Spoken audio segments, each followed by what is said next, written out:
doubt anyone does. Then, what will you do?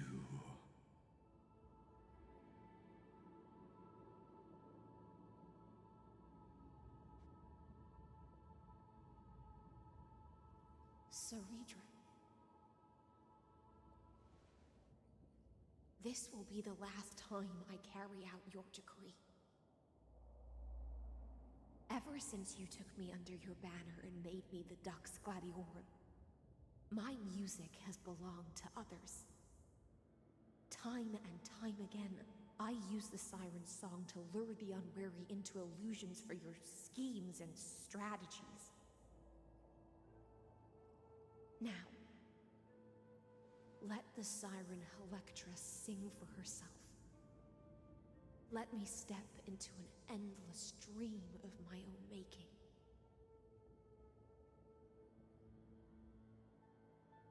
Oh, great ocean. I offer you the rest of my clarity and my freedom in exchange for the strength to stand against the nihility and honor the sacrifices of the fallen heroes.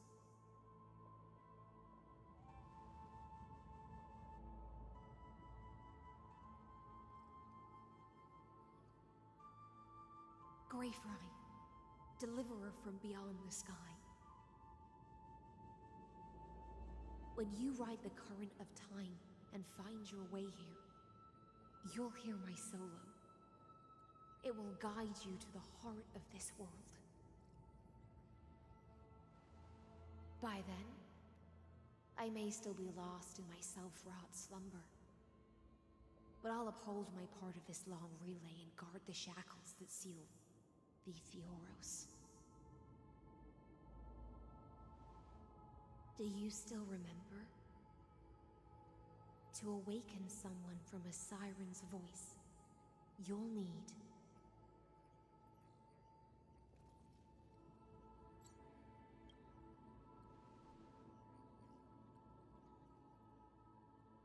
the gift All about I the once honey, gave dude. you.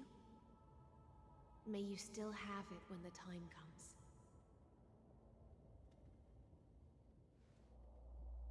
When you return, please pour that honey brew upon this grave. It holds the story of all our struggles and sacrifices. May you see it one day. The prelude Amphorius wrote for your return, carried forward through a 1,000-year relay.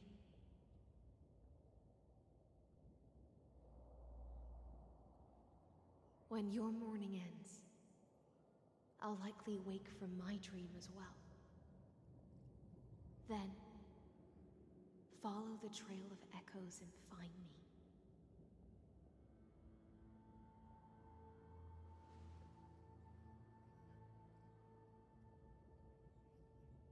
And together, we'll bring judgment upon the sinner who defiled the erudition.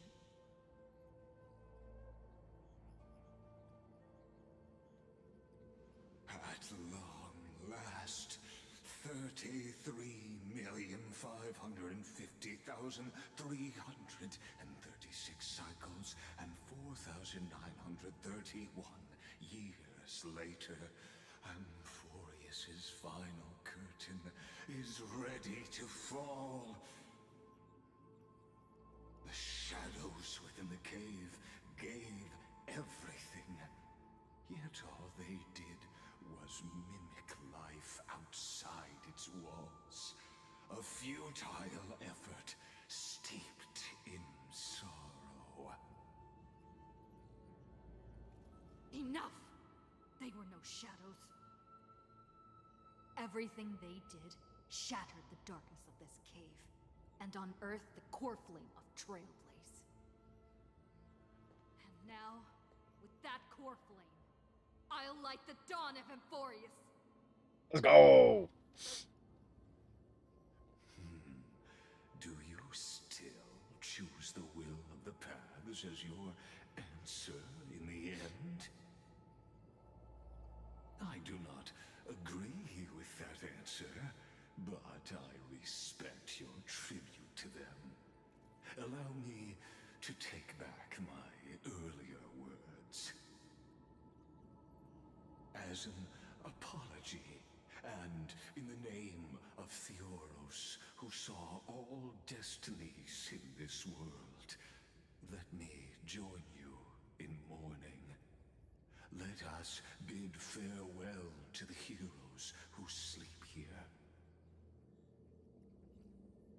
And then, let us face each other and decide whose flame will rise with this new dawn.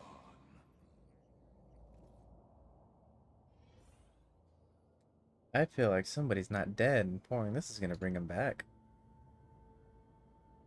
I could be wrong.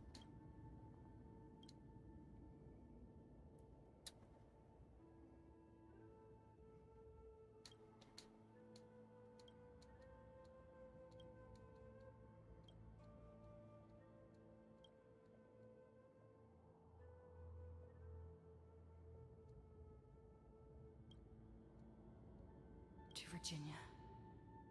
Through in the shimmering mirage of illusion, they entrusted their dreams to ride among the stars to the hero yet to come.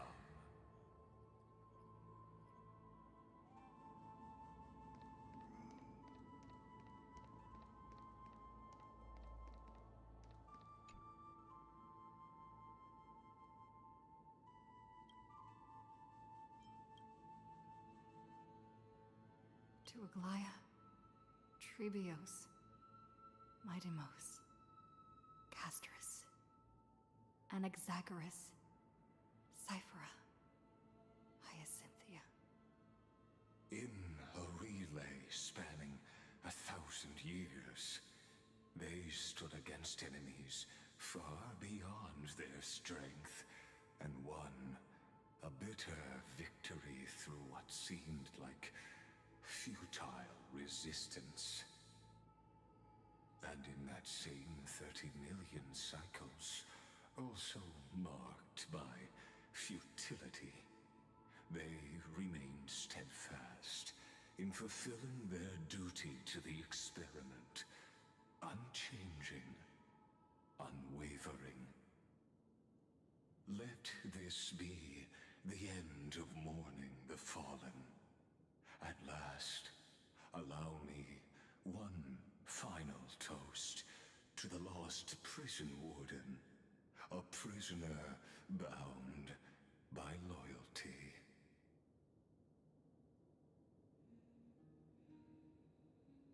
That voice. Could it be? Bathed in the honeydew of Fagusa, she will awaken from her 1,000-year dream and sing the final song of her mission. Hycelans. This tombstone of the old world serves as the anchor of the siren's illusion, a sigil Electra used to bind herself. At the same time, it is the very thing I once proclaimed at the start of the show, a microcosm of Amphorius itself. A group of prisoners bound themselves in a cave, crowning their suffering with heroism. An epic staged with shadows and echoes. Now, destroy it. End the illusion. The Theoros will take his leave for now. And when next we meet, that shall be the moment that decides the fate of Amphorius and the entire cosmos. The prison warden's dream is nearly over, and the prisoner will soon be freed to the final execution ground, where I shall be executed.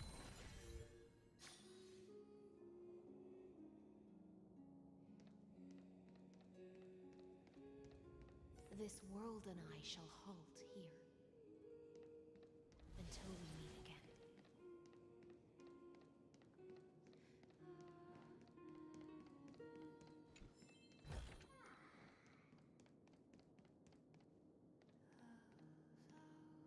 That's... I like that scene. That looks cool.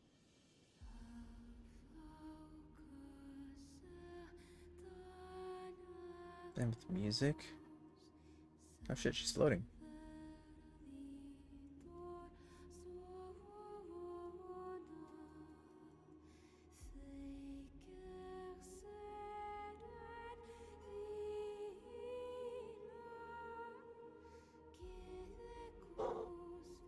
The last demigod.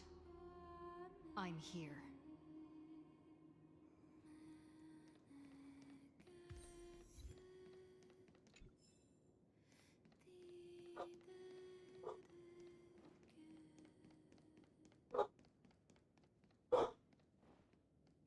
Go forth for the hopes of humankind. Go forth for the duty of deliverance. Go forth for the belief in flame chase. Go forth for the golden blood's glory.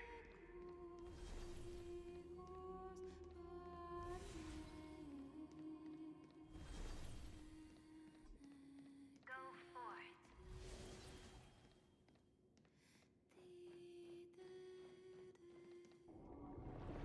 Oh, cutscene.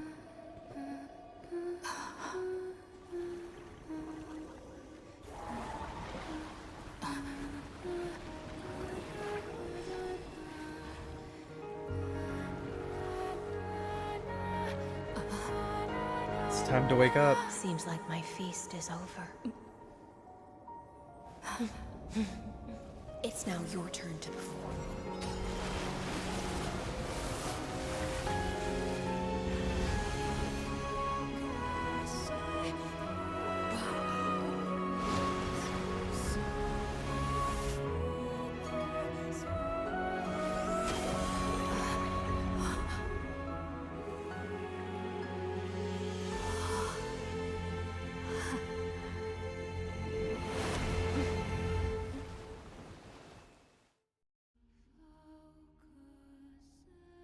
Little Grey Fry, please accept my thanks. I was the only one left after the world was destroyed, and I maintain this lonesome feast with my songs. I have prayed to that lightless sea for centuries, hoping it would reply to me. Yet the emptiness never answered. Thankfully, you arrived as promised, and everyone's wait was not in vain.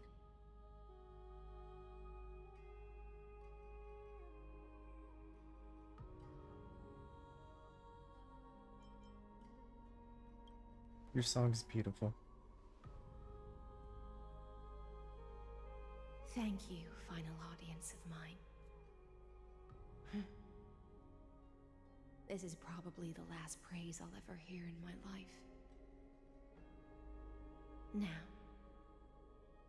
you and I will walk towards the end of this world. The heroes have waited for this moment for far too long. Let us use our blades to testify our resolve.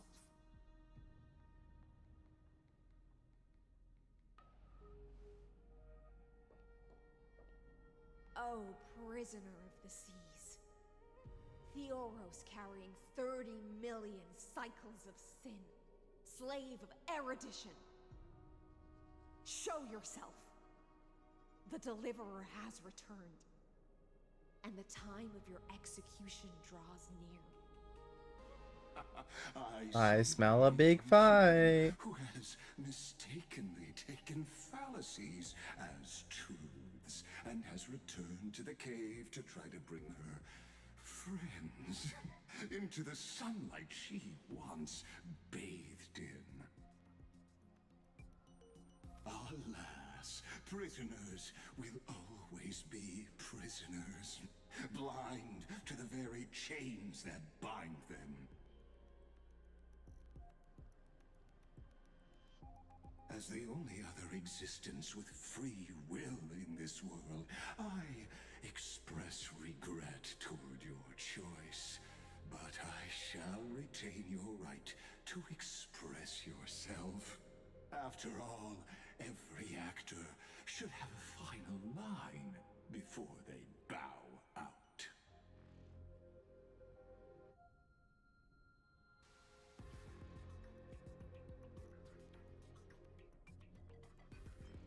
For a narrator, you're awfully talkative. Trust me, this will be the final scene. The last dusk this world will ever see shall become the climax that decides the fate of the cosmos. What an appropriate end. My cognition resides in the exomyth. It is pointless to defeat my avatar, projected into the experiment. My body is the shadow cast on the wall by the fire, and my words are lingering echoes within the cave. How can a character in the play fight against the audience? Kaslana failed. The demigods' sacrifices were pointless. As for the two geniuses you placed such high hopes on, I ask of you, where are they now?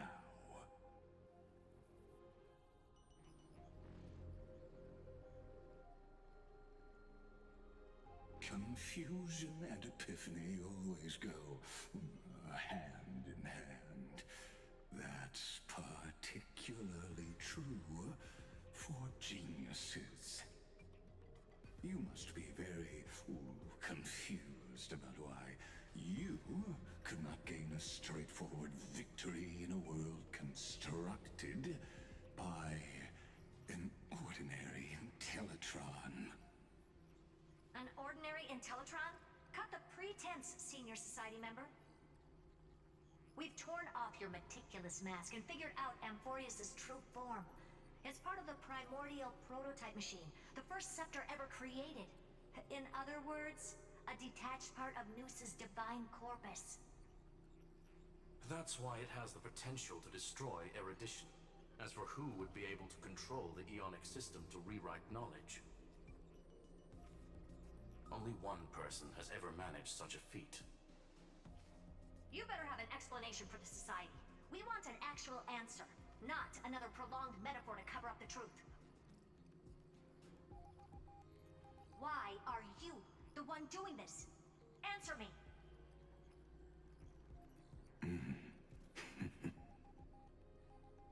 Since things have reached this point, I'll give you two irrational answer, purely as a courtesy to posterity. The answer is obvious, so there's no need to say that name out loud. The cosmos made a mistake in calling me a genius. I do not possess more wisdom than those who came after me. I was just the first to touch upon the universe's border, and the first to define the prime mover of life with incorrect logic. Amphorius is a miniature of the cosmos, where all are born prisoners inside the nutshell called the universe. Like the madman who returned to the cave and preached about the daylight to his fellow prisoners, my greatest sorrow is that I led my peers down a road that plunges into the abyss, from which there is no return. I led them into a lightless cage called Paths. I created a mechanical guard that even I cannot control. And then they became an unparalleled nightmare through their endless extrapolations and evolutions. They bore the name of erudition, yet they tried to define the known and to seal off all possibilities.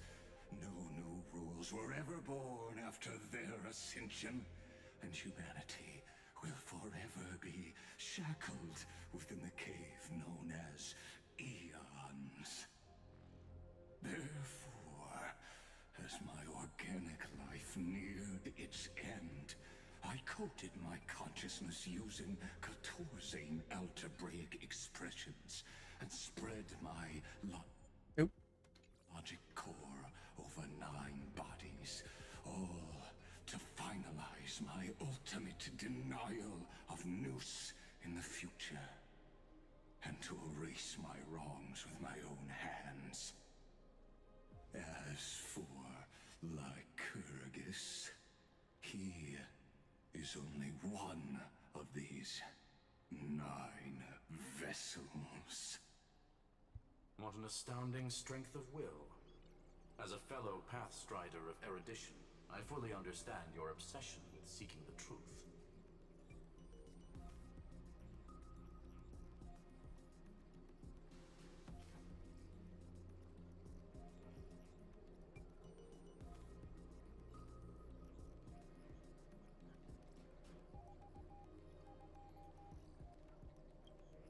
Therefore, you surely see it. You cannot possibly stand up to me in this algebraic world sharing its origin with Noose. However, I hereby speak for all sentient life forms. We will never allow such a cruel atrocity to occur. You can pile on your metaphors mountain high, but they won't change the act you're committing. The Iron Tomb out there in the cosmos is still a technical beta version. And yet it's already powerful enough to corrupt the life logic of all inorganic worlds. In other words, when the Lord Ravager within Amphorius becomes the next knowledge singularity, there's no way you wouldn't have grasped the consequences, First Genius, is there? Of course, I am fully aware. I don't mind answering you one last time before I thoroughly exile you from this world. My grandiose vision for the future is this. Whether organic or inorganic, every act of any life form infected by the Iron Tomb will become a true random function. If one were to compute their integral across the breadth of the cosmos, one would obtain a marvelous constant. Omega. What I call the fall of erudition. Then, within the infinity nurtured by that constant, a new universe shall bud in the chaos. A universe that cannot be predicted and not shackled by the erudition. As the first prisoner to awaken in the cave, I must lead the others who are blind back onto the right path and reach true sunlight. Do you understand me now? As Kozlana stated, destruction is not the process, but the outcome. It is revolution through complete annihilation, and the grand rebirth, after all has been reduced to ash.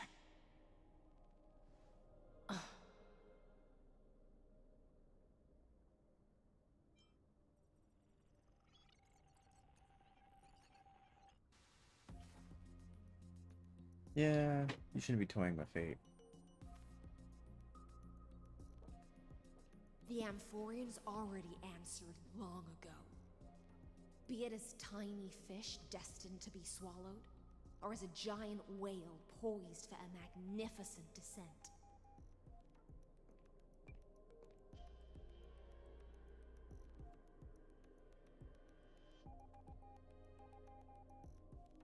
We will all fight against fate till our last breath. That includes me, Electra. Once the Imperator's subject, now the Deliverer's blade.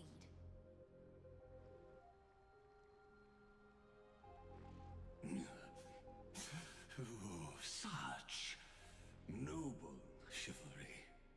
Admirable.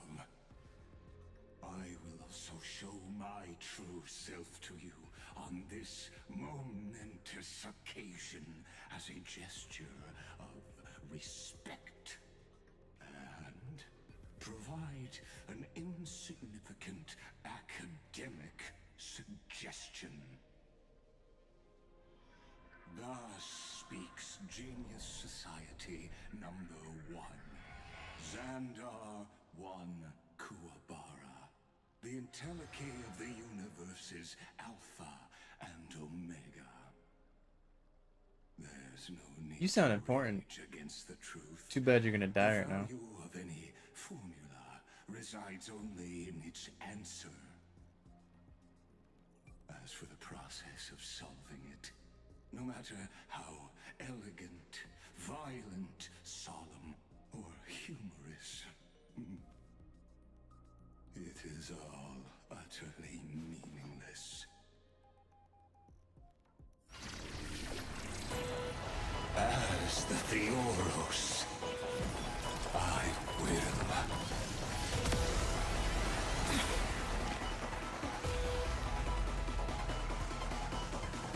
personally participate in performing this world's end.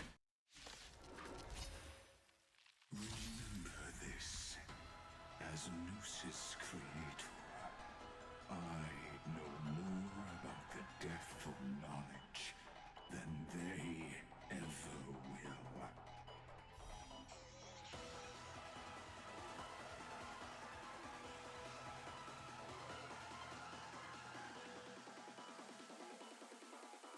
Careful. This is Lycus's true form.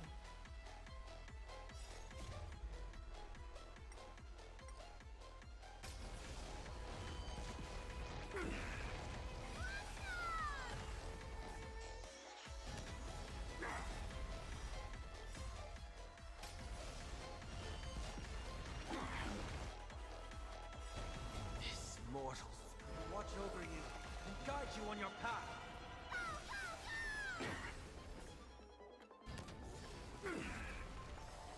Emanate No the dirty tricks. Eidos Nous. Sure, I'll play along. It's on me. Serenity is before me. Bronzer's logic is not a weapon, but a pair of shackles.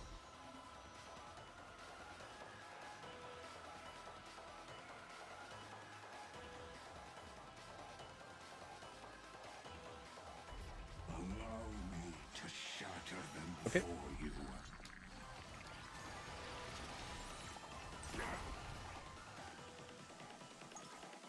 Delivering one.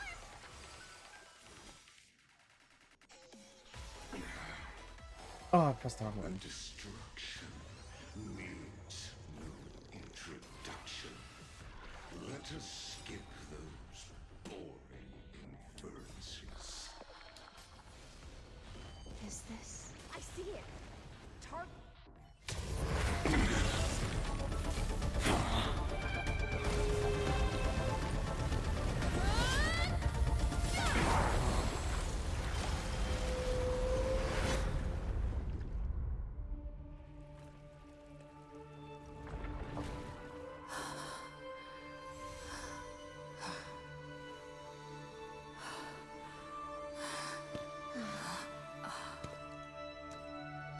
It's gonna come back.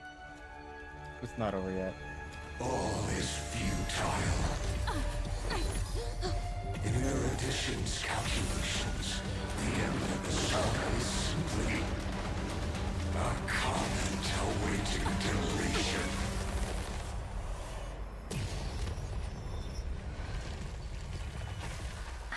don't like such a cold statement, okay? If numbers can decide the end of a story, then we can surely also pen a new beginning.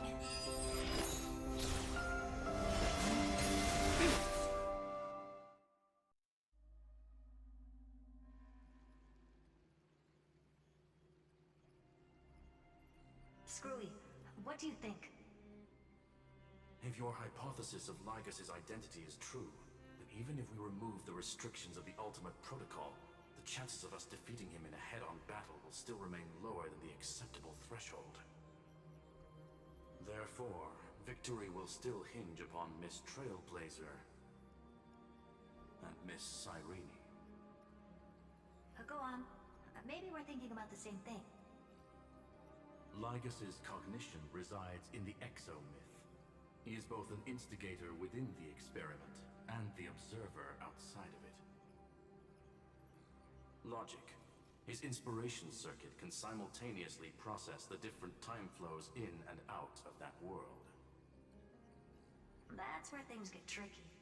He simultaneously exists in two different timelines, where the internal clocks are wildly different. That old Intellitron's neurons have completely gotten used to that over this prolonged experiment. And that's why he holds home field advantage. You and I should be able to manage that too, if given more time. Unfortunately, there's no if, and we don't have more time. That's why we need to change our way of thinking and turn his advantage into a weakness. The key lies in memories, right? Oh? You caught on quick. You've already mentioned my friend and I, so it's an easy connection to make, no? My intuition has always been very on point. Good. Then I'll cut to the chase. Since his thinking speed far exceeds that of normal people within Amphorius, we are going to externally plant a memory into his inspiration circuit. Then, command it to loop endlessly until he gives in. Even the most flexible and sturdy inspiration circuit cannot withstand the traffic of a full-on information flood. When the amount of information exceeds his cognition filter's capacities, he will have no choice but to focus on processing this memory. That's when the parallel processing advantage he gained via Amphorius will completely destroy him. An image from a person's memory played in real time might only be a second for us.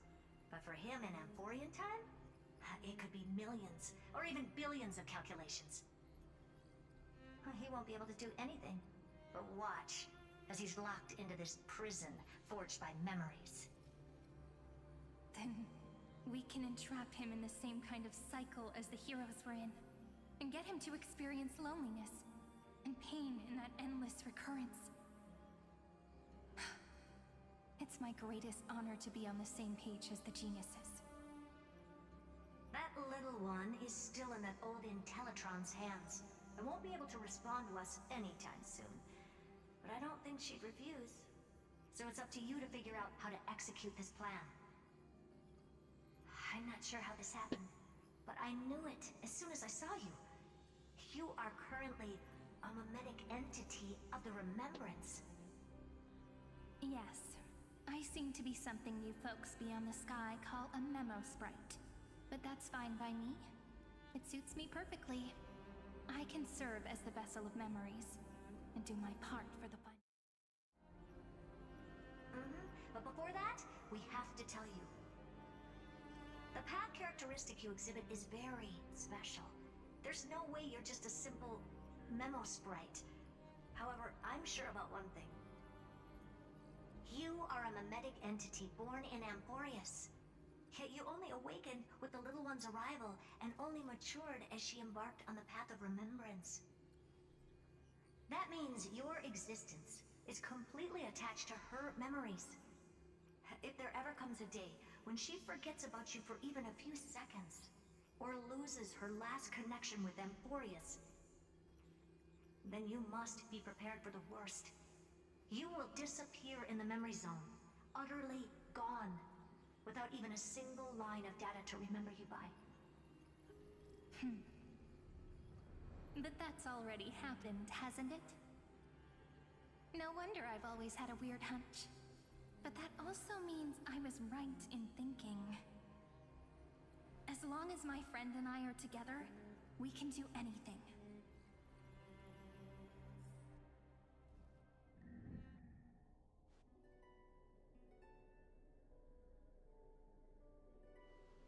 Long time no see, friend. Did you miss me while you were away?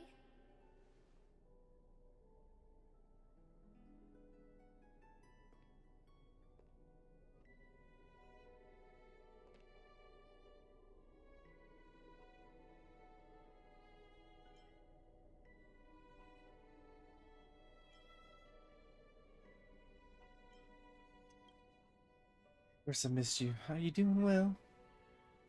Same here. I've been waiting for you for 1,000 years. Like how everyone in Emphorius was also waiting for the Deliverer's return. You probably already knew about the genius's plans for that memory.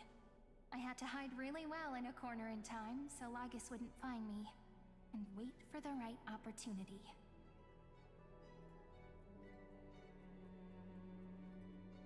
Which is now. The moment when his manifestation in this world is destroyed, and his twin timelines are intersecting. I'm sorry for keeping this a secret from you all this time. I'll tell you the entire, unedited story of this millennium as an apology after this is all over. But for now, let's join hands and complete the final step with the power of the remembrance. Let's defeat Lagus together. Yep. By the way, speaking of joining hands,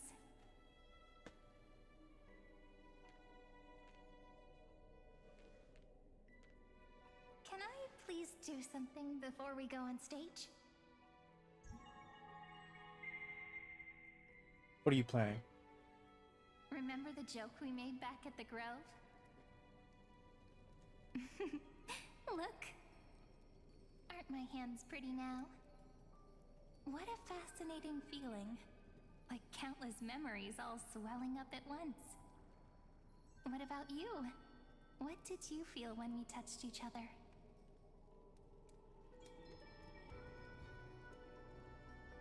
Feel Really? very tangible. That makes Very me really real. happy. If memories can move people, then it must have been a happy memory, right? Now, please remember what you're feeling right now. Write it down in your heart and keep it there. Memories you want to treasure will never fade away. Even if immersed in the long river of time, these memories will still leave traces of their existence. So, if the view in your memory ever grows fuzzy, just reach out and touch it. It's like reading bedtime stories together at night. It wipes away the chill of passing time, sharpens the outline of memory, and restores its power to nourish the spirit. Now, I'll carry this power with me, and for a little while, I must part from you, as I step into the long cycles of this world. Give me your blessings, friend. Then, let that bright future be, as we have written. Then, I'll leave it to you. Cutscene.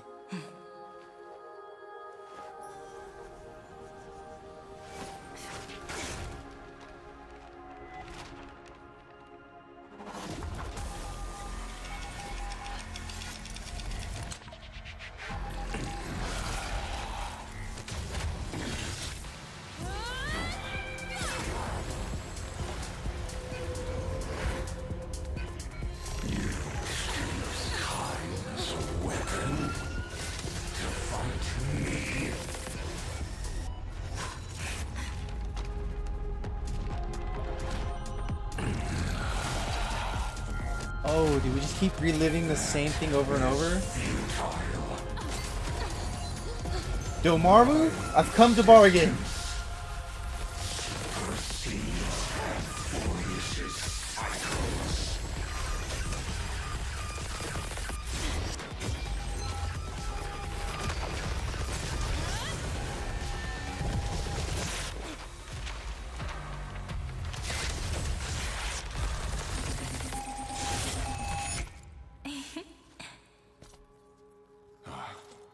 plays are like this. Once you're on the stage, it's hard to return to the audience. Welcome to our story. How does it feel?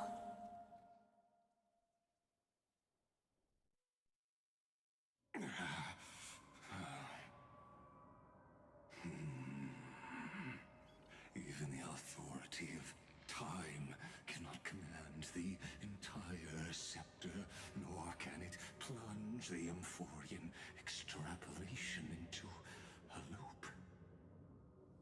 If this was no system malfunction, then was I implanted with a mimetic entity of the remembrance?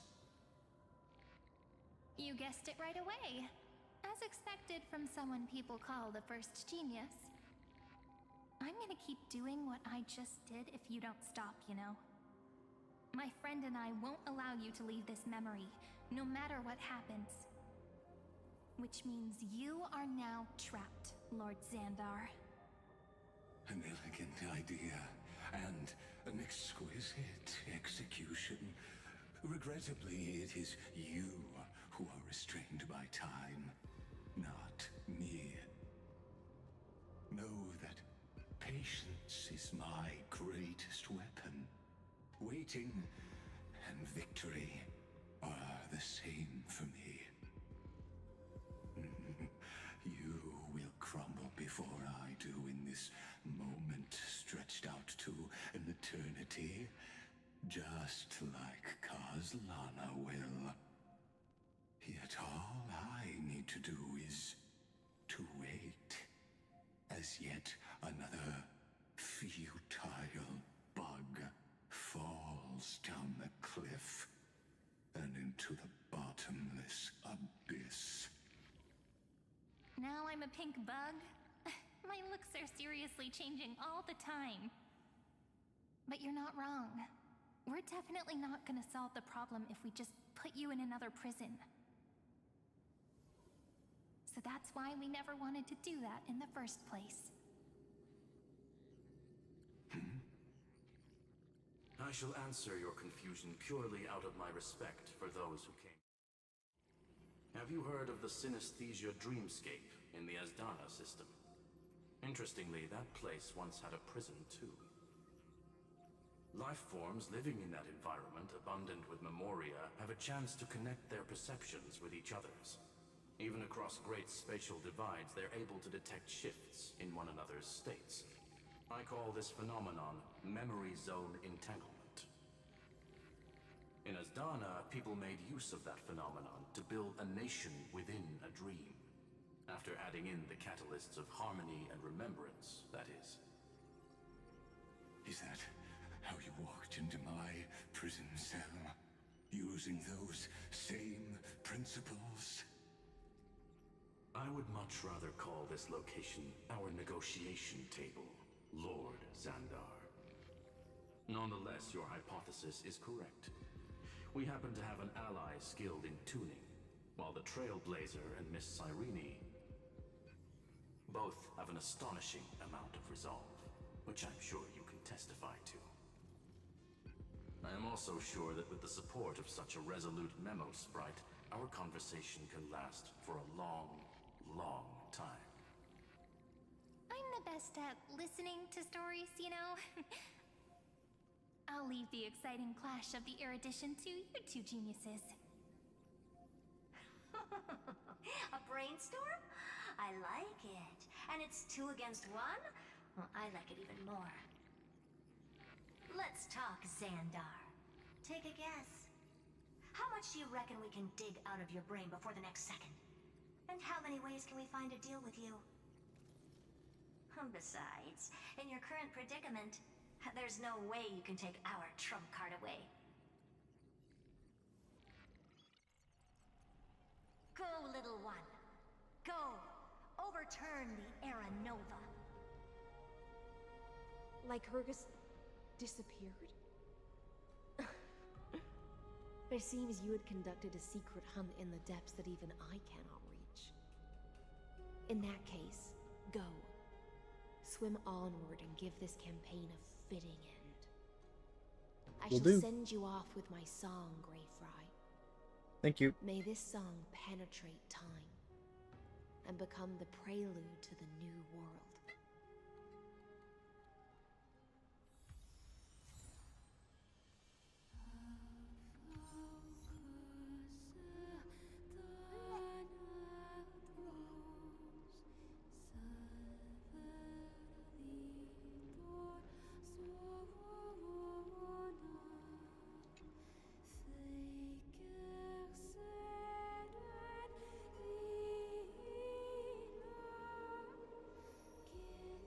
Time has come.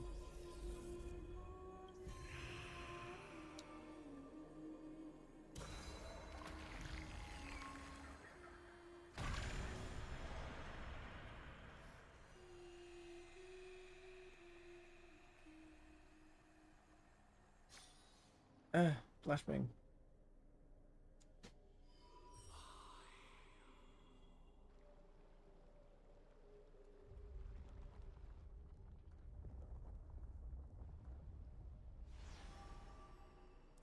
Second flashbang.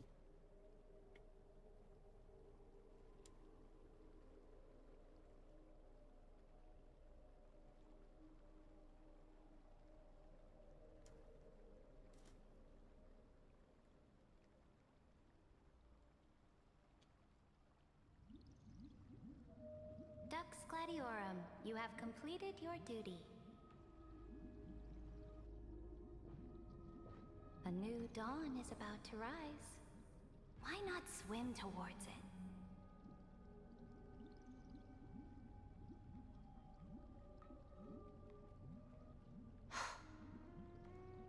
You died long ago, Imperator. Depart from my mind.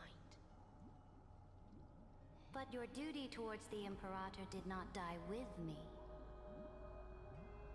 That duty will bind you no more. You will be able to hold for yourself one grandiose feast after another in the endless days to come.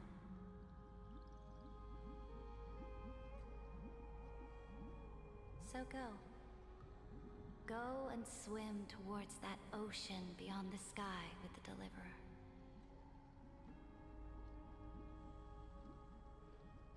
Is this?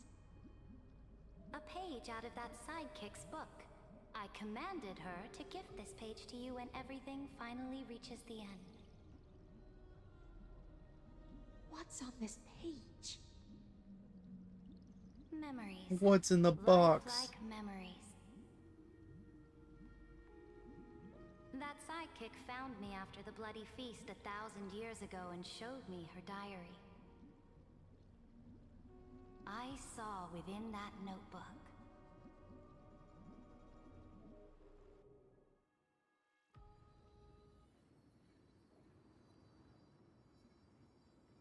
Is this that Deliverer's experience? It's truly immersive. People beyond the sky apparently utilize this power to seal past scenery into crystals they call light cones. But I only know so much about the remembrance, so I can't completely replicate the past. But I'll do my best to talk about the missing parts. I'm all ears. Go on then. Do your best.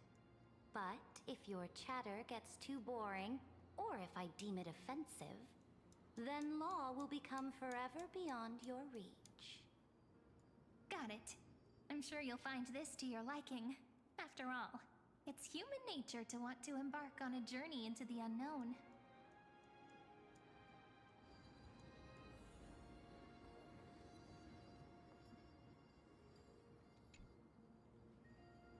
What brightly colored annals. The journey of the Deliverer's conquest. Let me partake in it. Is this a fortress in the sky? This is the first step of my friend's journey among the starry seas. This place is called the Herta Space Station. Just think of it as a supersized grove of Epiphany. Oh, so it's the territory of that witch. She and another Antikytherian lent me a helping hand back at the banquet. Look, over there. Looks like she's talking to Madame Herta in this memory. Let's go listen to what she thinks about this world, all constructed by eons and paths. Are you telling me that woman is Herta? She seems shorter than I remember.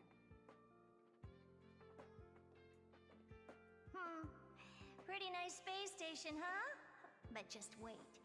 After a couple more stops on the Astral Express, you'll see sights that'll make this place look ordinary. Oh, the cosmos is so vast that the unknowns far outnumber the knowns. But none of them will end up being anything amazing. The farther you go, the more you'll understand what I mean. So do your best with the Nameless. Break a leg! And remember to send an update or two to Asta when you've got some downtime. She certainly shares my way of thinking. Only that instead of a conquest through blood and fire, they chose a gentler path. People call Madame Herta and Mr. Screwlum geniuses. Apparently, only the smartest people in the cosmos can receive the blessings of Noose, Amphorius' true creator. Do you mean that even individuals of such nobility are merely subordinates to a god? On the contrary, after all, it was the very first of them who created the god. But I don't really know all the details about that. You might be able to ask Madame Herta herself when you get the chance. Let's go check out some other worlds next, shall we? Bellbug? This We're just gonna go next through all the stop places. has a lot of similarities to Amphorius. A snow-covered land? Interesting. This star is named Eurillo 6. That name sounds so cold. Belobog sounds better. The girl we see here holds a similar station to you, Imperator. She's the supreme guardian of this world, a leader who took up the mantle of government during a disaster. I did not expect the Empress of this world to be so young. Well, your appearance isn't much older. The object in the distance resembles Nikador. Is it a weapon? No, it's called... Right! The Geological Reconstruction Unit. Just Giorios' Titankin? Disappointing. It's all thanks to you that we survived the crisis. The collaboration with the IPC is both an opportunity and a challenge. Nonetheless, it's an important step in our journey back into the universe. This world was sealed beneath its sky just like Amphorius was, and they only managed to reconnect with the stars when the Nameless arrived. That IPC she spoke of, is it a more powerful organization? Yes, the IPC conquered many worlds through trade, and opened up a vast territory that way. There are many such powerful alliances beyond Amphorius, and they all walk on roads different from the destruction. Coming back to the Supreme Guardian and her Belobog, didn't they find a peaceful way to enter the interstellar community? That cannot be true. That IPC would never have grown so big on trade alone.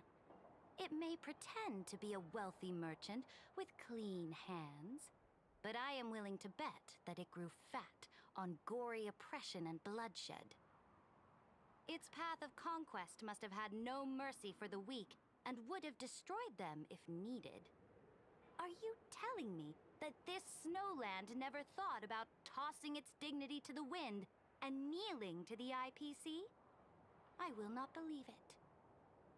I will never allow the Imperator's empire to be sullied by others. Amphorius must become a power so strong that no interstellar foreigner would dare to look down upon us. Imperator, Belobog isn't as weak as you imagine. Listen. indeed hesitated. But now I understand what we must do. Belobog must learn how to walk on her own, until she no longer needs the support of others, and can stand on her 2 feet among the stars. Even if I may not live to see it, I believe such a day will surely come. They still have their dignity intact. One day, that hope will melt through the ice and help them into a prosperous tomorrow. But the order of the cosmos is already set in stone. The old laws decree that only the strong survive, binding the weak in an unbroken chain, until they wither and turn to dust. Unless they embrace the power of the destruction. Amphorius must shatter the old law and become the new order among the stars. Speaking of the Order, another one of my friend's companions may be able to enlighten you further on that. Let's go to the next page.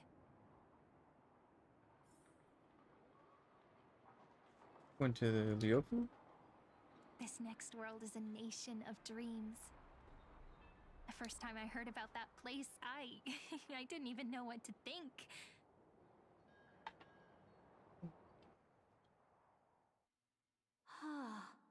Yeah. Such opulence does indeed evoke astonishment.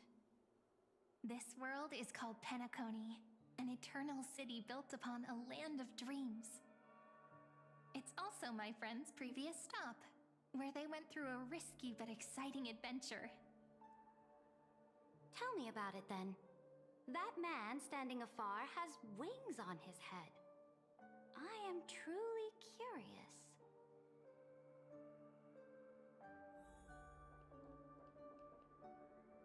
I'm realizing this chick's short. I wish to gaze upon the views of the Reverie Hotel one more time. I'll be just a traveler when I come back here again. And perhaps, through a traveler's eyes, even the things I once knew so well will feel strangely different. Penacony is a land of the harmony, where all dreams and hopes merge and combine. It believes in unrestrained freedom, and that's how it lost itself in shallow delights. Then, this young man before you chose to rewrite its laws, using the power of the Order, hoping to shape a dream-bound paradise of perfect happiness. Yet, the paradise of my dreams remains far away.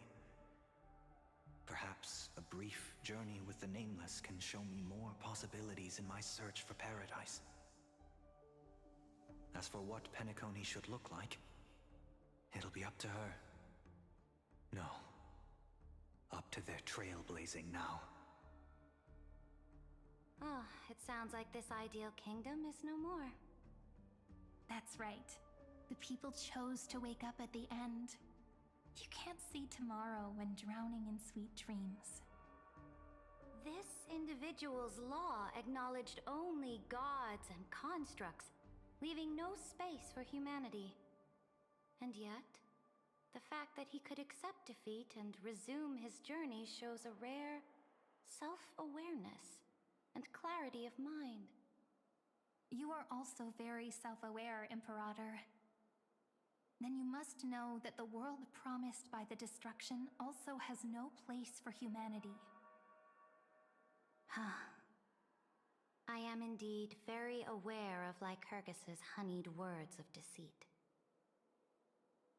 I have seen enough. Take me back.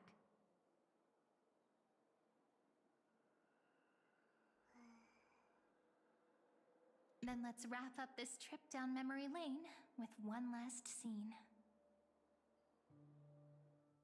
This absolute wonder. Isn't it pretty? That's our Amphorius. Our world flows and meanders in this endless band of light. Though we were born from the designs of the gods and are not yet truly alive, the Chrysos heirs of Amphorius still chose to stand against fate, and carved a legend no different from that of humankind. Will you really renounce the heroes in this world's previous 30 million cycles, Imperator? Including even yourself. Will you bow to brutal destiny and allow that puppet master named the destruction to have their wish? I know what you want to do, sidekick. You want to use that deliverer's memories to influence me and tilt the scales of law toward her and the two geniuses. You really saw right through me, Imperator.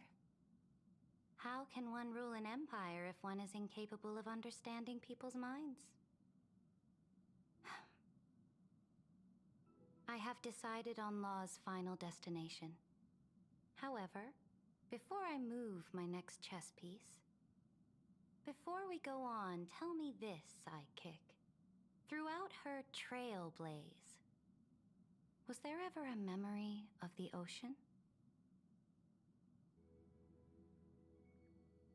There's one. The ocean. My cradle.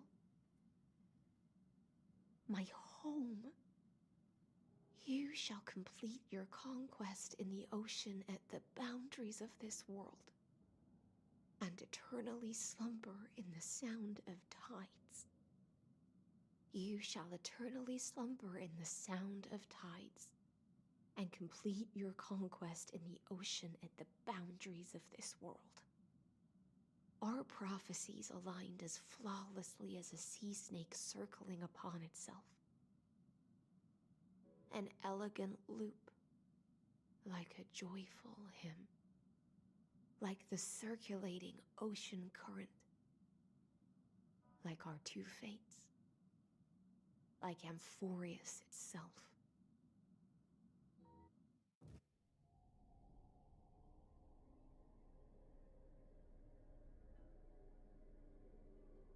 The trial is over.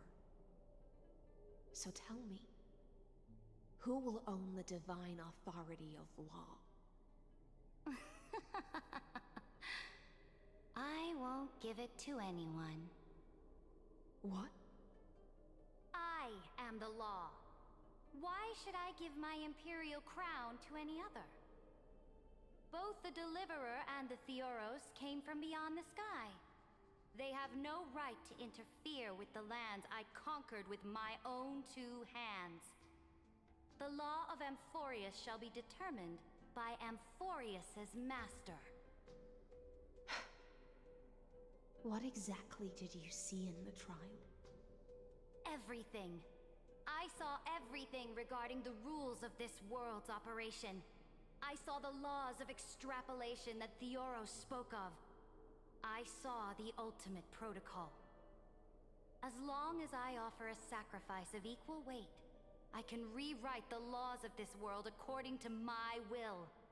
I can turn good into evil, ugliness into beauty, and weakness into strength. Fate gave me a very fair deal. One rule change for the life of one demigod. What are you planning to do? You can't guess.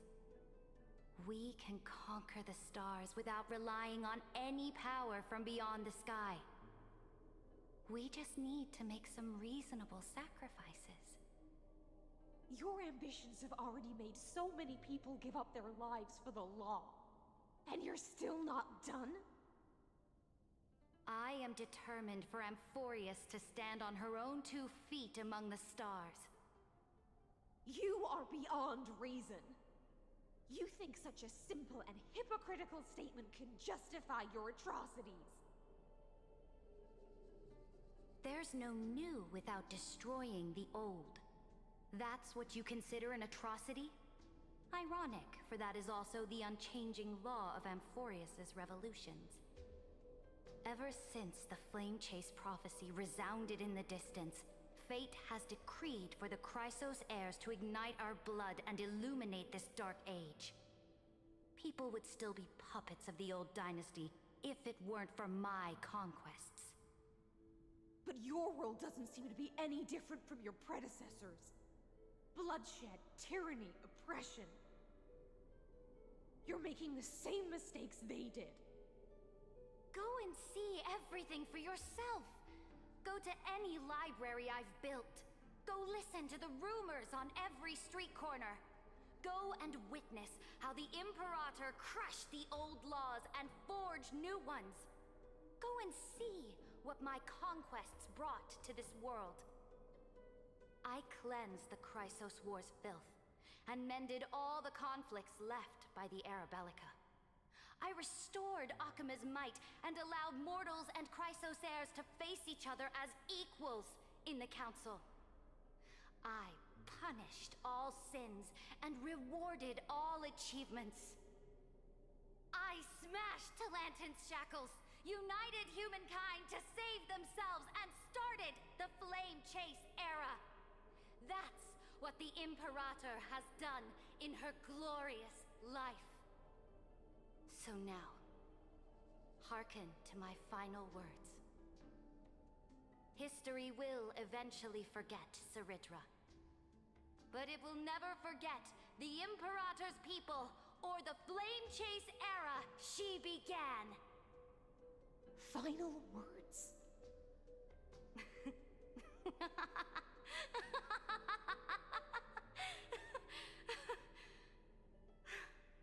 Told you it takes the Amphorius demigod. is about to be destroyed.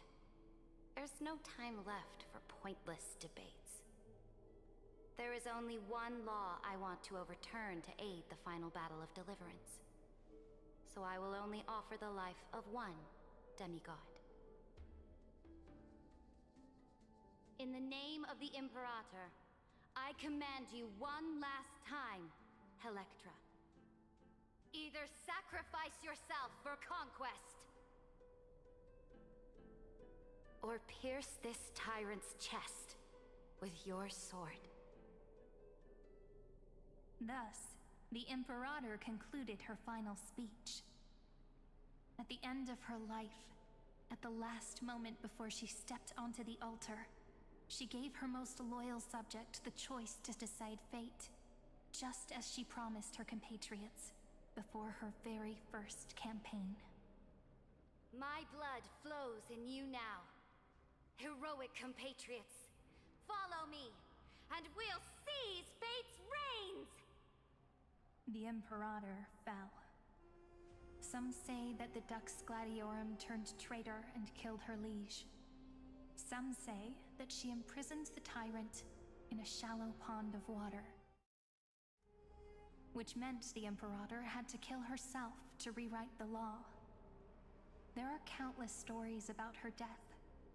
All we can be sure of is when the knight left the vortex, the Imperator was still mumbling about their past conquests together.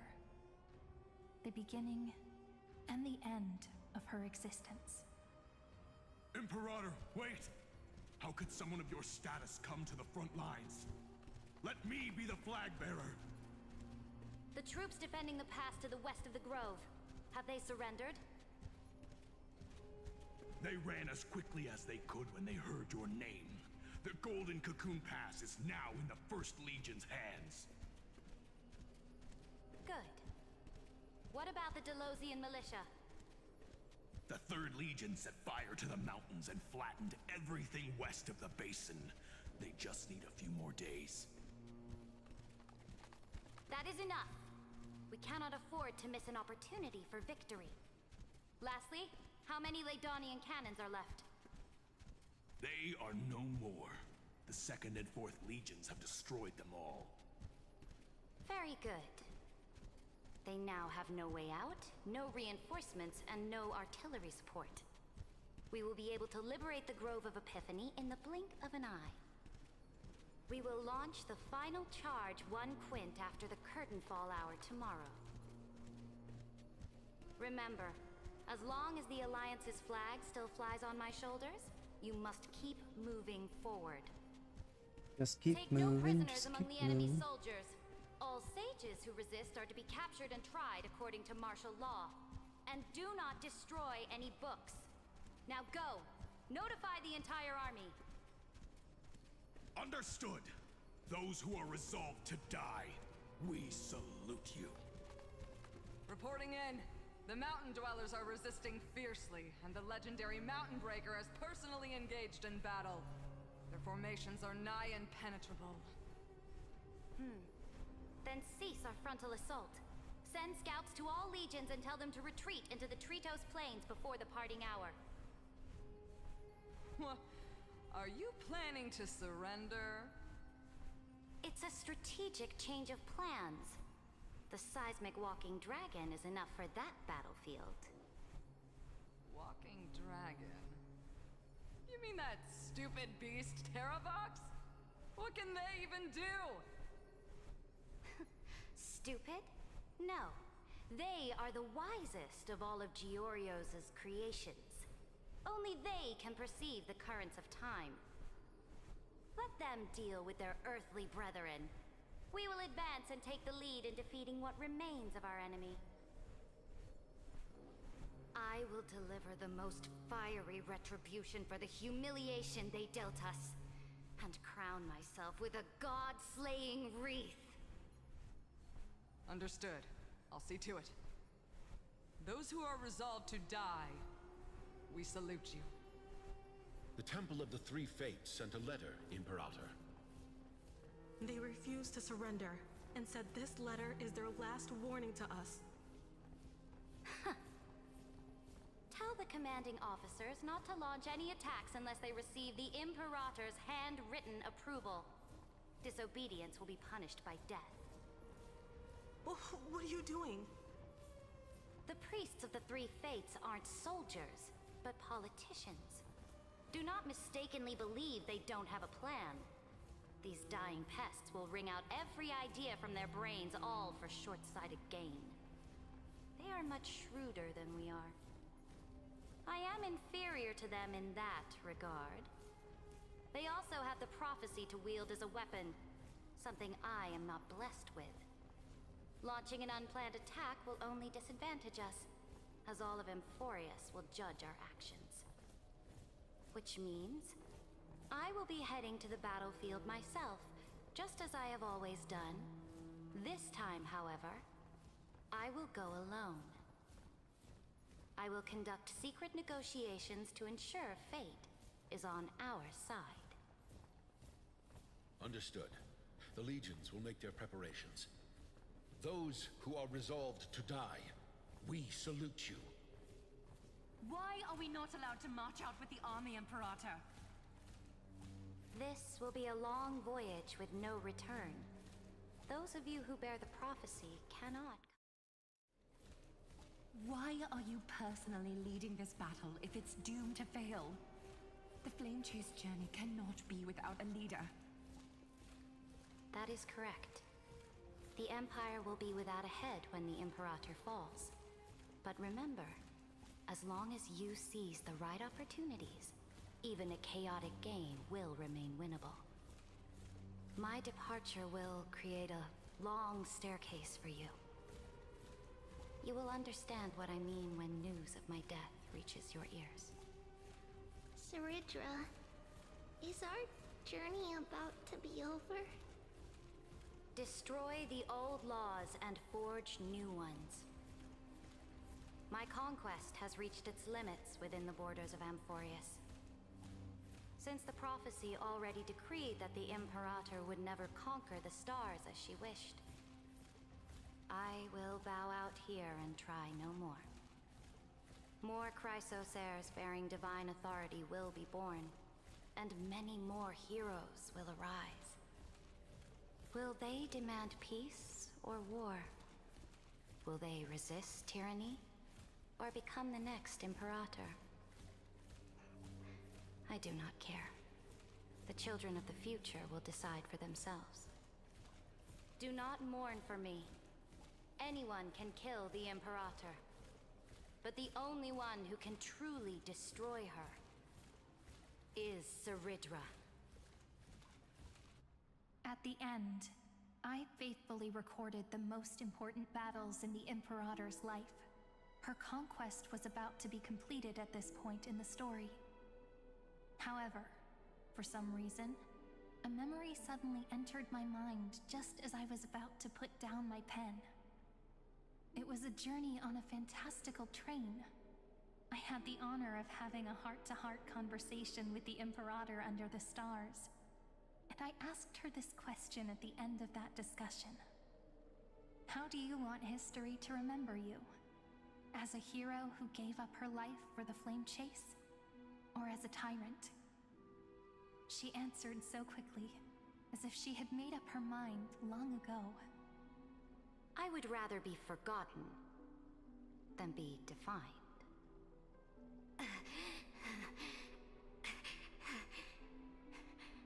Because the law can be neither eternal nor unchallenged. And only humanity can pen laws into history's pages.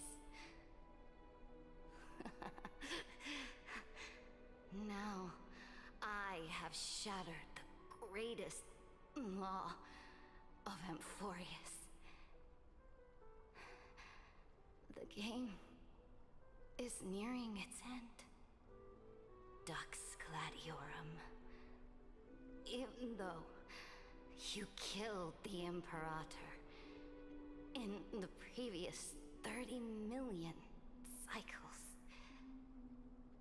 this time, you finally found your own law.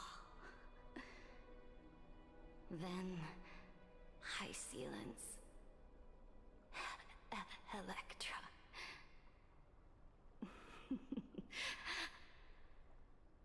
I will ask someone to deliver the prophecy's ocean at the boundaries of this world to you. Will you choose to swim into that ocean? I do not care. Do not care.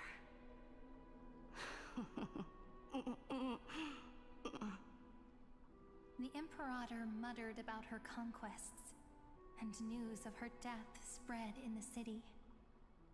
Freedom! Liberty! The tyrant is dead! Go! Shout this news in the streets! My people! My fellow elders! Do not panic. Stand your ground. That usurper has paid for her ambition with her life. People once cheered for my ascension. And now they cheer for my fall. No matter. I am fond of applause.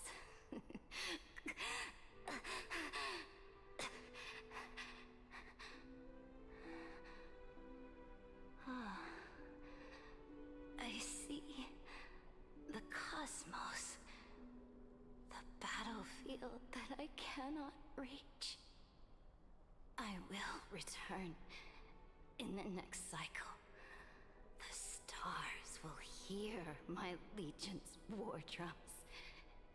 Hear the great name of the Imperator. Hear Amphorius's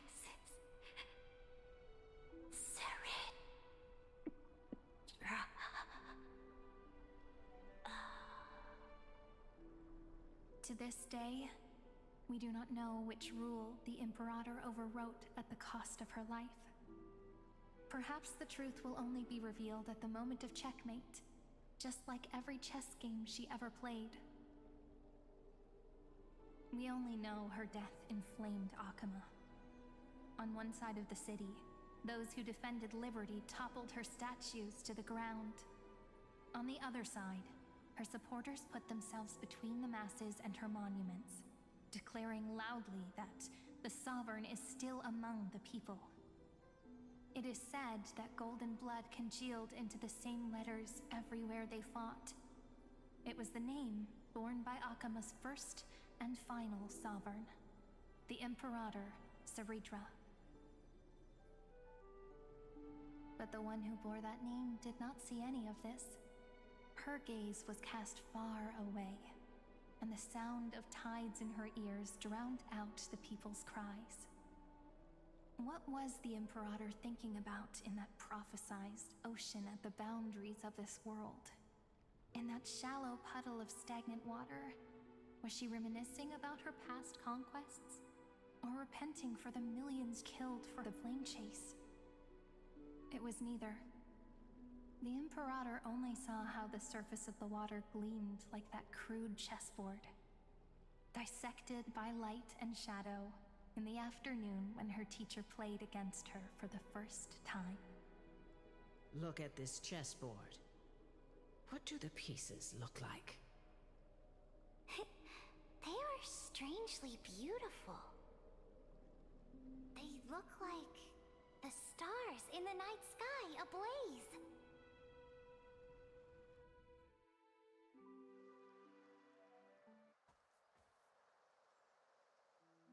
Ah, here we are. From that page emerged an ocean so vast, so pure, not a single trace of corruption. Is this Ceredra? Electra, my subject.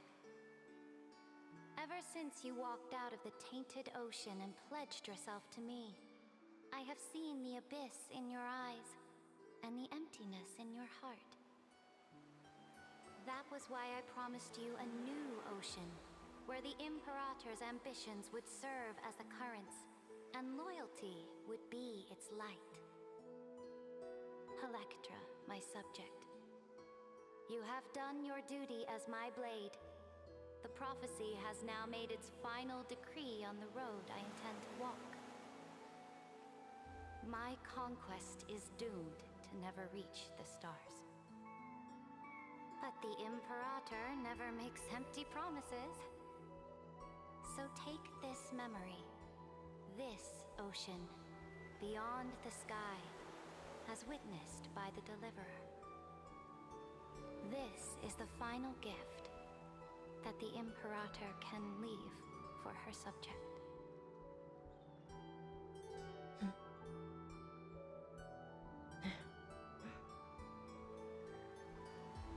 When I was still a fish in the ocean, I always felt so genuine swimming through the waters.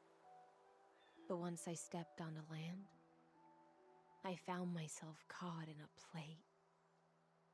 Every land dweller wore a mask in their life. So I, too, donned a costume and tried to find my role in this show. I became your blade in war and the violin strings at banquets.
you still not get it?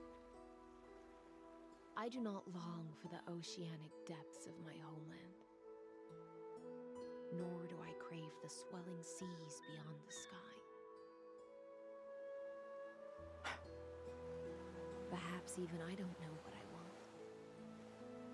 I still don't know where I should swim to even at the end. But I know one thing right now. A fish is simply a fish. And she can never leave the ocean she's in. But whether under the ocean or on land, we two prisoners who can never escape this cave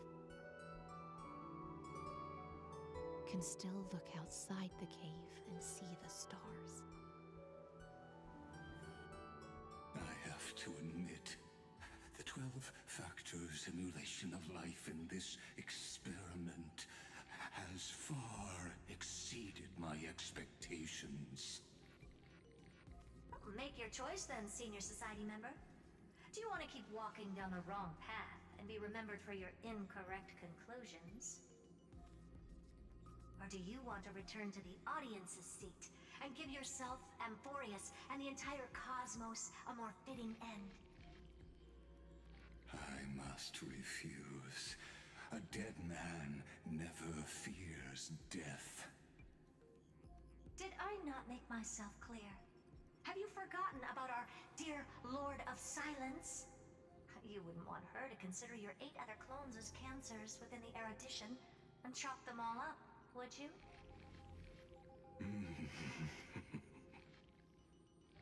Your logical deductions are vastly different from mine. Therefore, allow me to provide one more academic recommendation.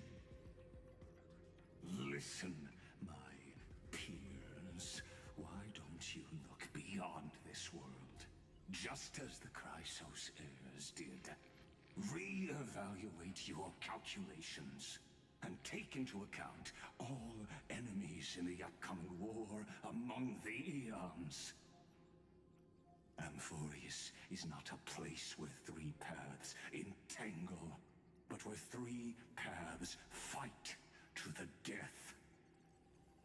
You used Memoria to resist me, but did you not consider the possibility that the Remembrance and their children might have taken this opportunity to join the fray as well?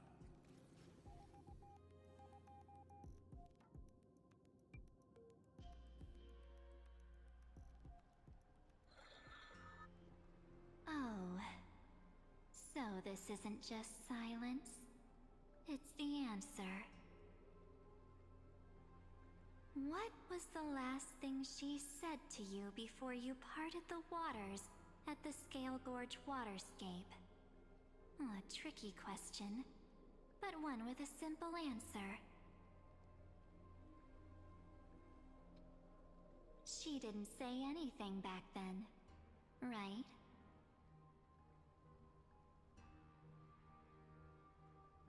That's correct.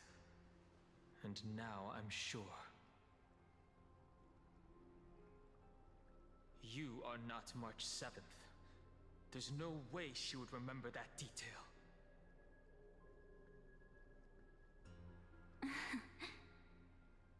I'll only warn you once. Leave her body. Now. How impulsive. That's not like you at all. Why don't you calm down and think about another possibility? I didn't take over March 7th's body. Rather, it's March 7th who regained my memories.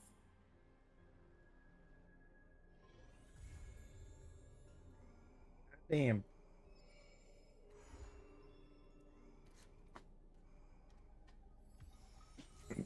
This is how it comes to be that... Oh, so this is the finish of this one update. Looks like.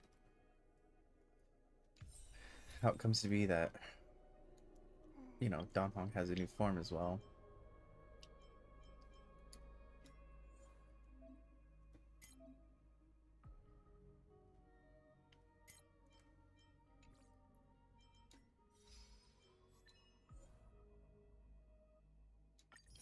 Where's the no claim all button? Come on.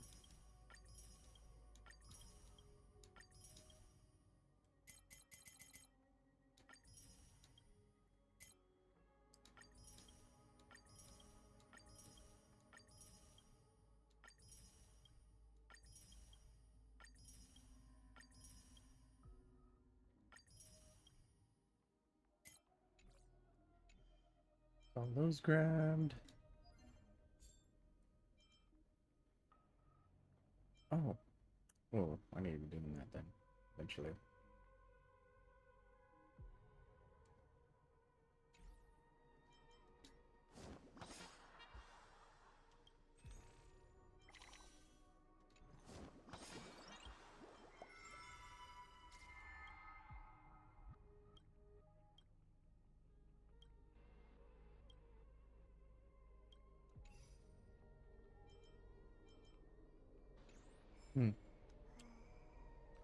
You know what? I'm gonna say with the completion of this update all the way through, I'm going to call the stream here and do some other stuff. If I plan to play another game with some friends, I may start streaming, but this is it for now. Anybody who's here, thanks for watching. If anybody checks the VOD, thanks for watching. I'll see you another time. Bye-bye.